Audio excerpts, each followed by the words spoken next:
Selamat malam saudaraku.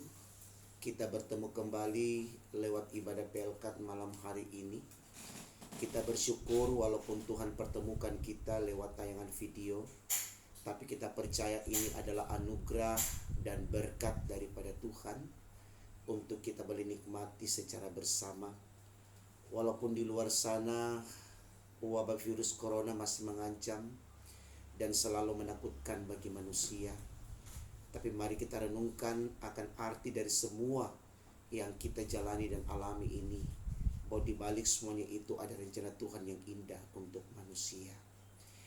Bapak Ibu Saudaraku, dalam tayangan video lewat khotbah pelkat malam hari ini, saya hendak bertanya kepada saudara sekalian, apakah yang saudara bisa katakan tentang kedewasaan? Atau apa arti kedewasaan menurut Bapak Ibu Saudaraku?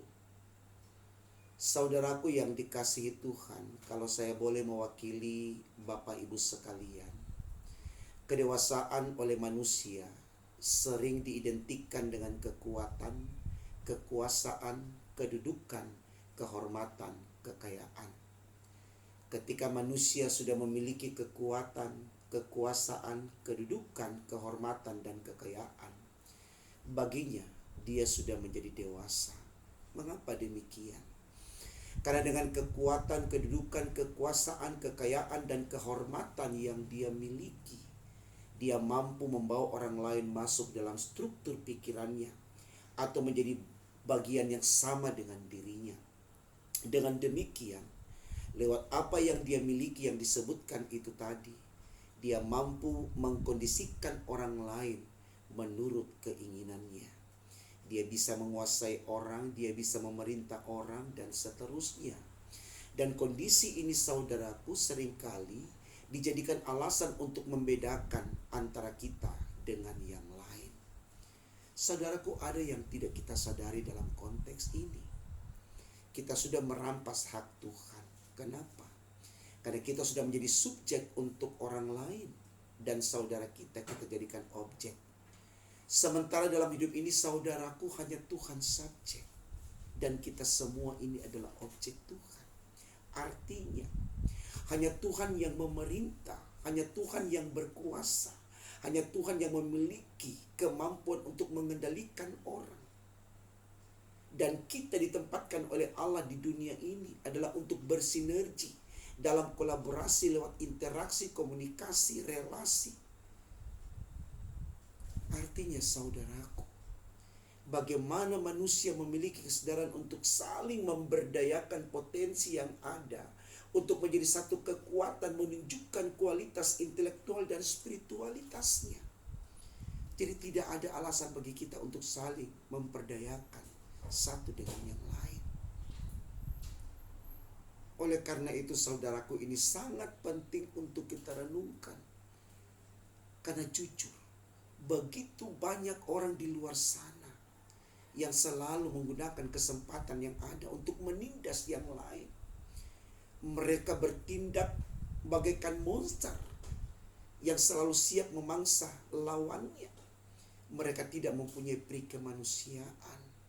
Dengan semena-mena mereka memperlakukan saudaranya hanya karena mereka punya kekuatan, kekuasaan, kedudukan, kehormatan, dan kekayaan. Saudaraku yang dikasihi Tuhan, kalau kita lihat judul bacaan kita malam hari ini dari kitab Injil Lukas pasal 17 ayat yang ke-7 sampai dengan 10, dengan jelas penulis katakan di sana, Tuan dan hamba. Ini menarik saudaraku untuk kita percakapkan lewat khotbah malam hari ini. Bagaimana kita menempatkan diri kita tidak sebagai tuan dan juga tidak sebagai hamba, tapi sebagai manusia. Kenapa demikian? Kalau kita belajar dari kitab Efesus pasal 6 ayatnya yang ke-9, dengan tegas dikatakan di sana begini, dan kamu tuan-tuan, perbuatlah demikian juga terhadap mereka, dan jauhkanlah ancaman. Ingatlah bahwa Tuhan mereka dan Tuhan kamu ada di surga, dan ia tidak memandang muka. catatan baik untuk kita renungkan, saudaraku. Ketika di sini disebutkan kata Tuhan, itu berarti mereka adalah hamba. Dikatakan dengan tegas di sini, jauhkan ancaman. Ingat, Tuhan kamu dan Tuhan mereka ada di sorga, dan Ia tidak memandang muka. Artinya, siapa yang mengedepankan rasa hormat, peduli, sayang kepada sesamanya, maka dia yang mendapatkan perhatian daripada Tuhan. Jadi memang saudaraku, dalam konteks kehadiran kita sebagai manusia, kita tidak ditempatkan oleh Allah untuk berkuasa atas orang lain, tapi kita ditempatkan sebagai sesama yang saling mengasihi. Mari kita lihat hukum kasih yang diajarkan oleh Yesus dalam Injil Matius pasal 22 ayat 39. Dengan tegas di sana dikatakan, kasihilah sesama manusia seperti engkau mengasihi dirimu sendiri. Tidak ada alasan bagi kita untuk membenci. Tidak ada alasan bagi kita untuk merampas kebahagiaan orang. Masing-masing ditetapkan oleh Tuhan berkatnya. Mari kita nikmati dengan penuh syukur dan sukacita. Tidak harus berlomba dalam persaingan yang jahat, menghalalkan segala cara untuk mendapatkan keuntungan. Tidak, saudaraku.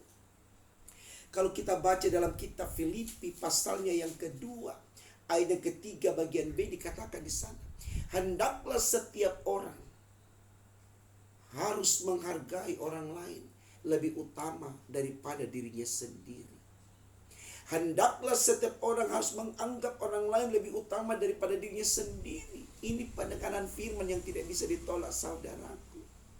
Dan ketika kita telusuri atau ketika kita mau mencari arti dari ungkapan firman di Filipi 2 ayat 3b ini, kita akan temukan arti yang sesungguhnya, saudaraku.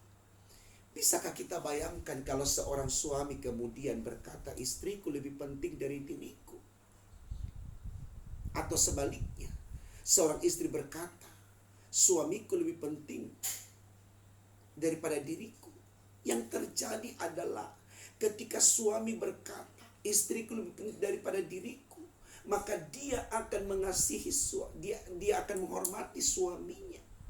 Dan sebaliknya, ketika seorang istri berkata, suamiku lebih penting dari diriku, maka seorang suami akan mengasihi istrinya. Ketika dalam sebuah rumah tangga, istri menghormati suami dan suami mengasihi istri, tentu suasana yang terjadi dalam rumah tangga tersebut adalah kebahagiaan. Demikian halnya, saudaraku, ketika seorang tuan berkata, hambaku lebih berarti dari diriku, atau sebaliknya seorang hamba berkata, tuanku lebih berarti dari diriku, maka yang terjadi dalam konteks itu, seorang tuan akan selalu mengasihi hambanya, dan seorang hamba akan selalu menghormati tuannya. Dan ketika itu terjadi, maka dengan demikian akan terjadi juga kolaborasi kerja yang baik, dan tentu akan mendatangkan juga kebaikan. Bisa dibayangkan, saudaraku, kalau seorang pemimpin tidak memiliki bawahan atau orang-orang yang dia pimpin, atau sebaliknya seorang anak buah tidak memiliki seorang pemimpin, tentu organisasi, lembaga, perusahaan, apapun namanya, tidak akan berjalan maksimal. Tuhan sengaja tempatkan seorang pemimpin dan sekelompok orang yang dipimpin dalam rangka untuk bersinergi, melakukan tugas bersama sesuai dengan job desk-nya, dengan tetap saling menghargai, saling melengkapi, saling mendukung satu dengan yang lain. Mari saudaraku, di situasi yang sedang kita nikmati, wabah virus corona ini menyadarkan kita bahwa kita sama di mata Tuhan, sehingga tidak ada upaya antara satu dengan yang lain saling menyakiti, saling fitnah, saling menjatuhkan, saling menyalahkan. Tapi mari sama-sama kita mengoreksi diri kita. Kita sama-sama introspeksi diri kita.